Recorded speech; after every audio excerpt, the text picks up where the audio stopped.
The WNBA is officially back. We saw 3 first-round picks make their WNBA debuts on Friday, so let's talk about it. Locked Women's Basketball starts now. Ogunbowale for the win. Good! You are Locked On Women's Basketball, your daily podcast on women's basketball.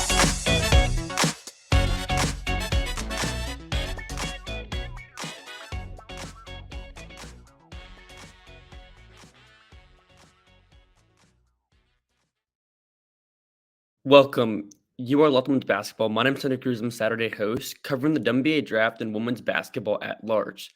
Thanks for making Locked On Women's Basketball your first listen every day. And remember, Locked On Women's Basketball is free and available on all platforms, including YouTube. I'm joined by my co-host, Lincoln Shafer. Lincoln also covers the NBA draft and has a great eye for contextualizing prospects within their collegiate systems and also breaking down the biomechanical sides of basketball. You can follow him on Twitter at Dovinia_. All right, so at the top here, Aliyah Boston made her WNBA debut against the Connecticut Sun on Friday. She is the first player since Diamond Shields in 2018 to score 15 points, grab 8 rebounds in their WNBA debut. She also did this in foul trouble, so her minutes were limited at times. So just to start here, Lincoln, what was like your main takeaway from her debut on Friday? Yeah, the number one thing for me is that she's really good. She was playing against Bree Jones and Alyssa Thomas, which is one of the strongest physically front courts in the WNBA. And it took her a little bit to adjust, a couple minutes. She had a few struggles with Bree Jones on both ends in the first quarter. But by the fourth quarter, she was really cruising on both ends. She's got incredible footwork. She's a really strong defender, and she's already a really savvy scorer. Inside especially, she uses little bumps and jabs and pivots really well for one of the youngest players in the WNBA at this point. And in that first quarter, she was pretty much Indiana's best player. Low bar because they didn't score for like the first 6 minutes of the game. Aliyah Boston hit a free throw early, and then she also was like a early possession. It was like she was in the post against Bree Jones. Weird turnaround jumper, but her comfortability against someone like Bree Jones, who I believe we've comped to her before in terms of just having similar skill sets, but for someone like Aliyah Boston to already come in and be this fundamentally sound, like I think with someone like Aliyah Boston for Indiana, she has the versatility to use her in like use her as like in dribble handoff actions to also we didn't see a lot of it though, is like just her passing ability. I think that's something Indiana can utilize more. But just in this game alone, they struggled to find her early. It was rough for Erica Wheeler for most of the game. But how are you optimistic on Indiana's ability to maximize Aliyah Boston in this year one without having this elite point guard? Because that's kind of where they're missing right now. And Grace Berger didn't play as well. Yeah, the thing with Indiana is they don't have like a point guard, but they do have several really impressive perimeter shot makers, especially Kelsey Mitchell in there. She's one of the best scorers in the league, and if they are able to find ways to put the ball in her hands more, especially running DHOs or pick and rolls with Aliyah, that's finding ways to get 2 on the ball and putting Aliyah in 4-on-3 situations, which is a place where she really excels with her footwork, her touch, and her passing ability. That's something that she didn't really get to do a lot of at South Carolina, but that's something that I'm really excited to see for her going forward, is working in those 4-on-3 situations, which are most likely to come with Kelsey Mitchell handling the ball. And then on the defensive end, I thought we saw moments. There was like some ticky-tack fouls here and there.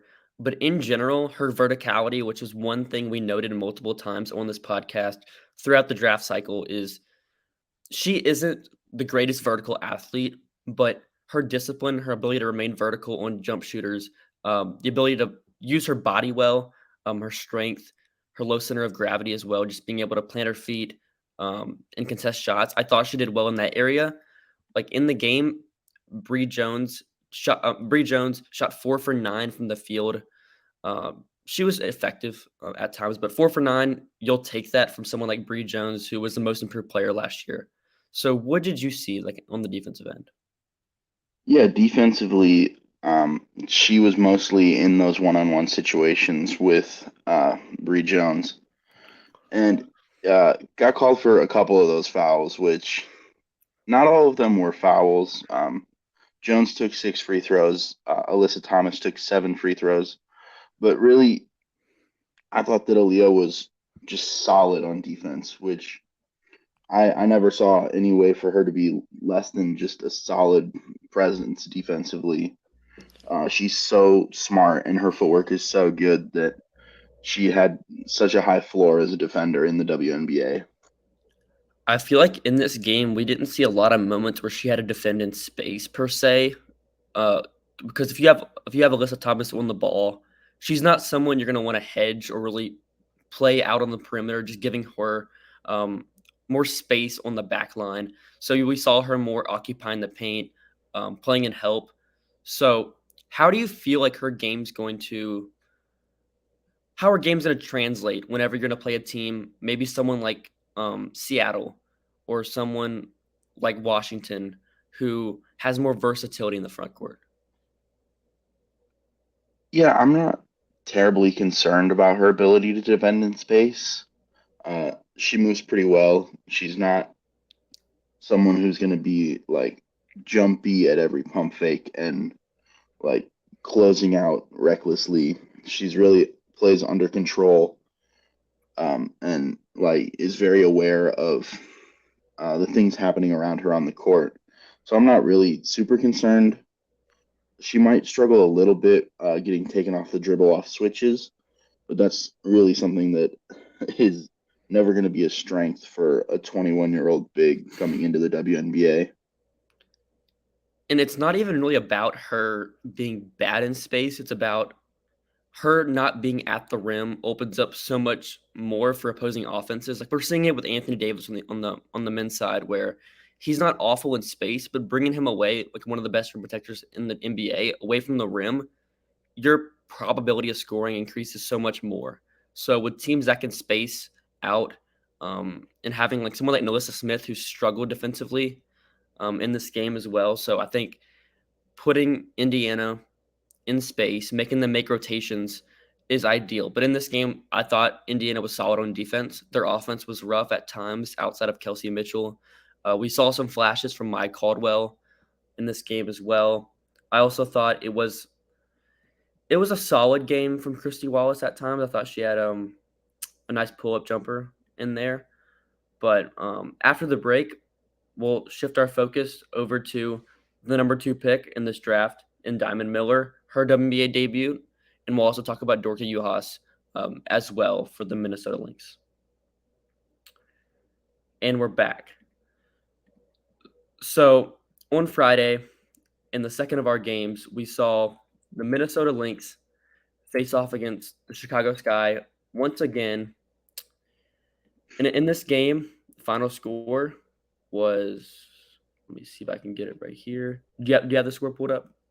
Yeah, Chicago 77, Minnesota 66. 77-66, the Sky winning this one. We saw it was a pretty typical rookie game from Diamond Miller. She shot 3 for 9, 7 rebounds, 2 assists, 3 for 4 from the line.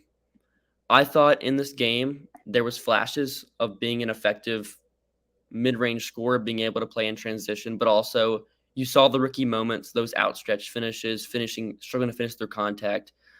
What was your main takeaway from Diamond Miller's first game? Yeah, like we talked about a lot before the draft, Diamond Miller was really impressive in transition. At least one of her 2 assists was a really nice one-handed hit-ahead pass to Jess Shepard in the first quarter. And I thought Diamond looked pretty solid in the first quarter. She struggled a little bit with Chicago's length inside, especially with Elizabeth Williams coming over in help positions, who played a really solid defensive game. and also had some problems with another player making their WNBA debut in Morgan Birch. But Diamond had flashes.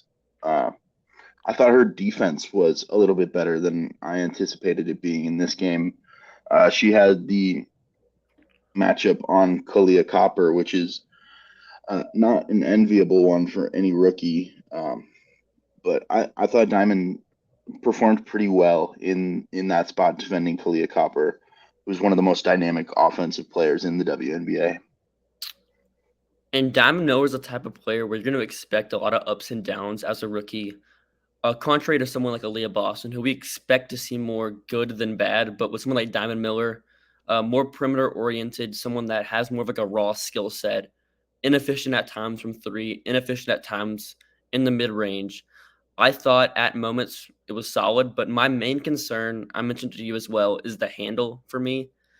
Like, I think there's moments like in transition, she has like the nice Euro step. She can maneuver her body well, but in general, her handle is super stiff to me. I feel like she doesn't maximize angles well enough.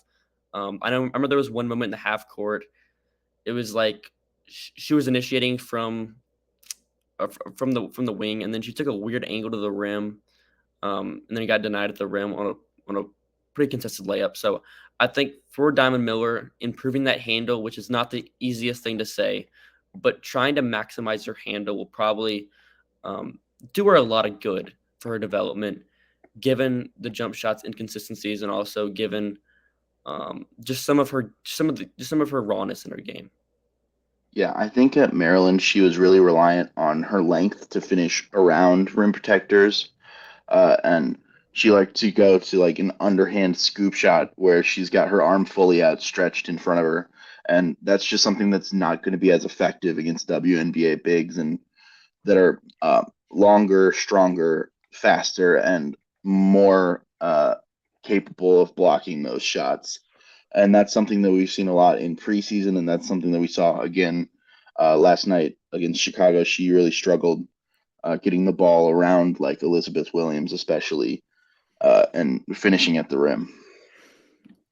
And then also for Minnesota, Dorka Juhas in her debut, she had 5 points, 3 rebounds, a block, and 15 minutes on 2 of 3 shooting. In general, I thought she was just sort of out there. She didn't make a ton of bad mistakes, but I also think she stood out. My main concern with her so far is just I don't think she looks super comfortable with the ball. I don't think you can run like her as a DHO ball handler, being able to use her as the primary setup person in those actions as well. She picks up her dribble early. I don't think she makes the offense flow particularly well. Like I remember there was one moment where she was handling the ball, and then I remember she picked up her dribble early, through a contested pass. It ended up going like deep in the backcourt and like a shot clock violation. So I think for her, I think another thing for her is just being comfortable in the shot as well, because the main intrigue with her game is someone at her size that can space the floor. Even though it was inefficient at times, we've seen the flashes whenever she was at Ohio State of being a pretty good shooter. So I think for her, she'll need to be a volume shooter to really look to gain value in her skill set. But right now, I'm more looking at like a replacement level backup 4-5 combo that you can trust in limited spurts. Yeah, her offense was not great in this game. At least one of those scores. One of the scores came off of an offensive rebound. That was an and one, and so she's had flashes where she looks solid. She played really well in their first preseason game, well enough to put up a double-double against the Mystics.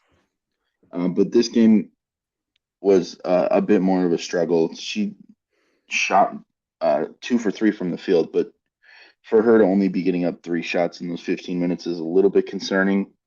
And I also have some concerns about how she fits into what Coach Reeve is doing defensively. They're starting Shepard and Collier in the front court and switching a lot of actions, and that's not Dorka's best coverage to me. She struggled in space defending players like Courtney Williams and Kalia Copper in this game. Gave up some wide open threes after just missing a rotation entirely, and just had some real rookie moments, especially on the defensive end in this game. And then Morgan Birch for Chicago. She isn't the traditional rookie, but 25 years old, former third-round draft pick. She is now with Chicago. Her role is going to be pretty increased from what we'd have expected in training camp without Isabel Harrison. What do you see from her? Because I think in preseason we saw some flashes of this 6'4" post player that could defend in space a little bit, like Chicago likes to do, hedge out, that can also shoot a little bit, can rim protect. So what was your main takeaway from her first game? Yeah, she didn't score the way she did in the preseason, but she was really important for them as a connective passer, a screener, and like someone who's really doing all the little things that this guy need in that starting lineup with Elizabeth Williams, with Courtney Williams, Mabry, and Copper.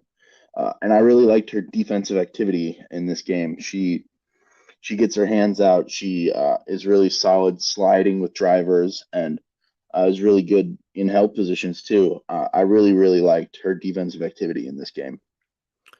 Chicago has a super fun front court, but I feel like it's going to be rough offensively at times whenever they're facing teams with more dominance in the front court, because in this game, Minnesota's front court is also kind of lacking. Nafisa Collier is not the traditional post presence, more finesse based, more of a player that can play on the perimeter, handle a little bit. But after the break, we'll move forward to the finale of the opening night. The Minnesota Lynx were followed up by the Los Angeles Sparks against the Phoenix Mercury. Okay, so in that finale, in the prime time late slot, way too late of a game. I'll say that first. 94-71. Los Angeles was shooting. Like, I didn't expect them to be this good of a shooting. I don't think they can sustain this shooting 40% on 22 threes.